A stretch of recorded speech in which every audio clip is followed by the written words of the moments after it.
관계가 별로 없는 우리 모든 민초들이 110년 만에 명예회복시켰다. 대한민국 국민들이 해낸 일이죠.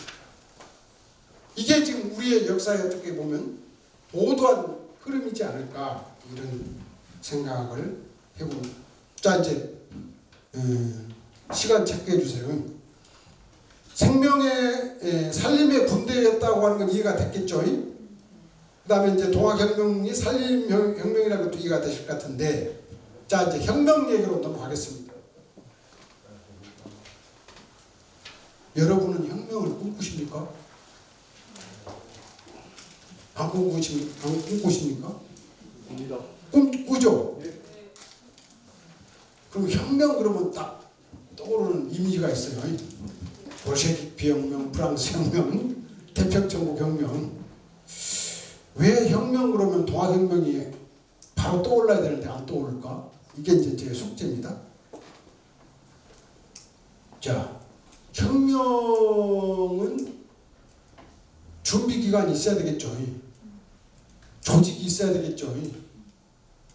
뭔가 그걸 이끄는 어떤 사상, 철학, 정신 이게 있어야 되겠죠.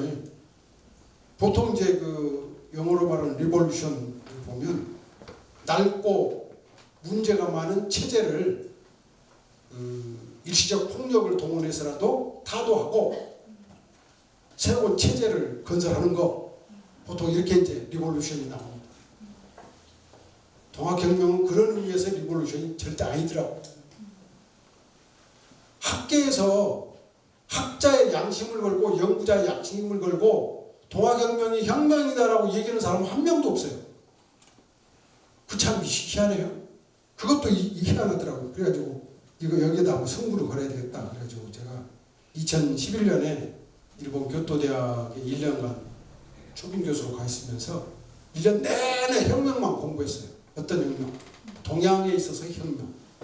우리 동아시아 고대 하은주 시대 때부터 쭉 내려오는 동양의 역사 속에서 동아시아 역사 속에서 혁명은 어떤 거였을까?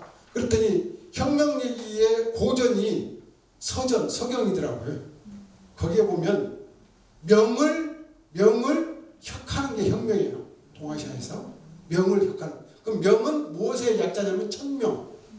천명을 바꾸는 것이 혁명이에요.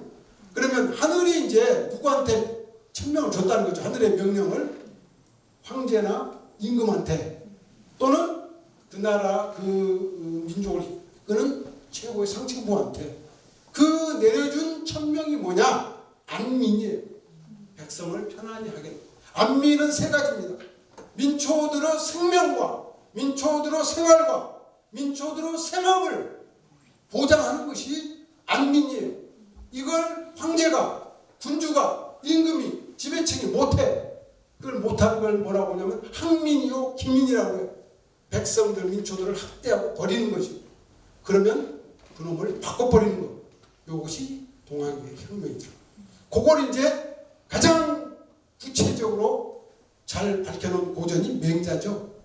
서전 맹자. 그래서 뭐라고 얘기를 그 얘기 다 하셔요. 군주 임금은 배고 백성은 뭐예요? 바다잖아요. 바다 잘못 건드리면 어떻게 되죠? 배 뒤집어 버리는 거잖아요. 그때 어떨 때 뒤집는 거냐? 네한테 임금의 자리를, 너한테 군주의 자리를, 황제의 자리를 준 것은 네가 책임지고 있는 백성들의 생명과 생업을 보장하는 건데 그걸 제대로 못하는 거, 그럼 바꾸는 것이죠. 이게 동양에서의 혁명이다. 전봉준 장군이 죽기 전에 이제 뭐 어떻게 하려고 했냐? 임금의 귀와 눈을 가리는 저 민시 척족 세력들을 타도하고 민심의 지지를 받는 대신들을 옹립을 해서 이 나라를 바르게 세우고자 했다. 이제 입헌 군주제적인 그 발상을 갖고 있었죠. 그래서 그 새로 추대하려고 했던 이제 상징적인 인물이 기록에는 대원군으로 나오고 있습니다. 그러니까 정봉준 장군이 명확하게 탐관오리의 뿌리가 되는 민시 척족 세력, 민시 정권을 타도하려고 하는 명확한 묘포를 갖고 있었죠. 왜? 병조판서 민영준의 집을 나중에 가서 수색을 해보니까 금송아지가 나왔다는 거 아닙니까? 그거는 제 얘기가 아니고 매천 황현 선생이 매천년에게 나옵니다. 얼마나 긁어 모았으면 금송아지가 나왔겠어요. 그게 한두 명이 아니라 정봉준 장군의 식품 기록에는 서울에 있는 대신들의 8구가 그랬고 지방의 감사 군수 현갑의 8구알이 다 그랬다. 그러니까 조병갑이는 그런 탐관오리의 이제 대표성을 가진 자죠. 이걸 바꾸자고 한 거죠. 그러니까 그런 관점에서 보니까 동학혁명이 혁명입니까 아닙니까? 너무나 당연한 혁명이에요.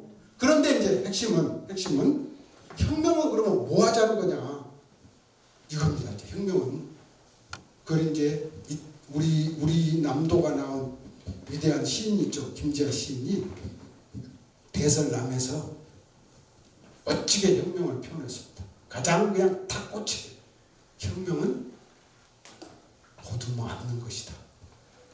제가 그 표현을 가지고 정봉준 장군 죽기 전에 남긴 신문 기록을 처음부터 쭉 읽어봤어요. 신문관이 묻습니다. 그대는 왜 죽창을 들고 봉기했는가? 저 간악한 조병갑이가 말도 없는 타막을 저질러서 봉기를 했습니다. 그러면 너도 피해를 입었는가? 저는 피해를 입은 거 전혀 없습니다. 그러니까 이제 이렇게 질문을 해요. 야 임마 자식아 너는 피해도 하나도 안 입었다는데 왜 죽창을 들고 봉기를 해? 이렇게 답을 합니다. 중민들이 주변에 있는 민초들이 조병갑 때문에 못 살겠다고 난리를 치는 모습을 차마 눈 뜨고 볼 수가 없어서 봉기를 했습니다. 그러면서 이렇게 얘기를 합니다. 일신의 피해를 보았다고 해서 일어나는 것을 어찌해서 남아 대장부라고 할 수 있겠는가. 그래서 제가 2014년 동학농민혁명 100주년 때 연합뉴스에서 인터뷰를 해달라고 했을 때 정봉준 장군을 한마디로 좀 표현해 주세요. 이렇게 표현했습니다. 제가 역사적으로 또 제가 지금 현재 살고 있으면서 접한 역사적 인물이나 현재 접한 인물 중에 남자 중에 가장 따뜻한 마음을 가진 사나이 중에 사나이가 정봉준 장군이죠. 그걸 딱 연합뉴스에서 톱 제목으로 그걸 또 한국일보가 받아가지고 가장 마음씨가 부드러운 따뜻한 남자가 정봉준 장군이었어요. 왜? 주변 이웃들의 고통을 눈뜨고 볼 수가 없어서 내가 봉기를 했다. 혁명은 그런 것 같습니다. 자기의 이익이라든지 자기 소속의 어떤 조직의 이익이 아니라 우리들의 이웃, 우리가 사는 이 공동체의 어떤 아픔, 그걸 치유하기 위해서 거두어 앉는 것. 그런 점에서 동학농민혁명은 명확한 혁명이고 정봉준 장군은 혁명의 지도자로서 손색했다. 이렇게 이제 놓고 볼 때 그런 어떤 그 정신들이 어디서 나왔을까? 하나 더 들어가 볼게요. 너는 그러면 동학 지도자냐? 네, 접주입니다. 지도자입니다. 그럼 누가 너를 접주로 임명했냐? 법헌 해월 최시영 선생님이 임명을 했습니다. 이걸 또 공부를 제대로 하셨던 공개하죠. 신봉룡 선생이 80년도에 정봉준은 동학교도도 아니고 접주도 아니다라고 말도 안 되는 주장을 해갖고 그걸 또 언론이 대서특필하고 그랬습니다. 80년대에 말도 안 되는 사이비 학자들이라고 저는 놓고 생각합니다. 아니 그 정봉공공초 읽어보면 스스로 해월 선생이 저를 접주로 임명했습니다라고 그냥 읽어보면 나오는 내용을 억지를 하여튼 이제 남을 약간 또 욕하는 것도 강연이 특더라고요. 잘못된 것만. 하여튼 이제 그런 저희가 있었는데 자 접주로 임명을 했습니다. 해월 선생님이. 그럼 너도 동학을 좋아해. 어떻게 생각하냐? 동학을 너는. 호코합니다. 호코. 영어로 말하면 최상급입니다. 대단히 좋아합니다. 박명수식 해석은 저는 동학의 가르침을 처음 접하고 목숨을 걸었습니다. 혹호. 왜 동학을 혹호했냐? 왜 동학에 목숨을 걸었냐? 도국 안민의 도학이기 때문에 혹호했습니다. 또 하나는 수심경천하는 도학이었기 때문에 혹호했습니다. 이 대목이 오늘 강의 결론이 될 것 같습니다.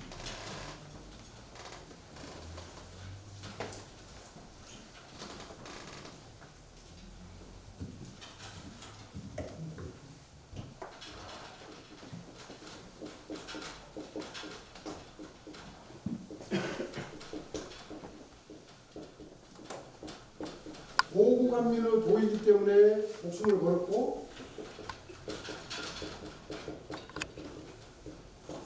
수심경천하는 도이기 때문에 목숨을 걸었습니다. 요걸 저는 혁명이란 말로 풀이를 하고요. 수심경천이란 말은 영성이란 말로 표현을 합니다. 기독교식 표현하면은 보국안민은 사회구원이요. 수심경천은 개인구원입니다. 불교 원불교식으로 말하면 보국안민은 재중이고 수심경천은 성불입니다. 성불재중. 다시 말하면 내 안에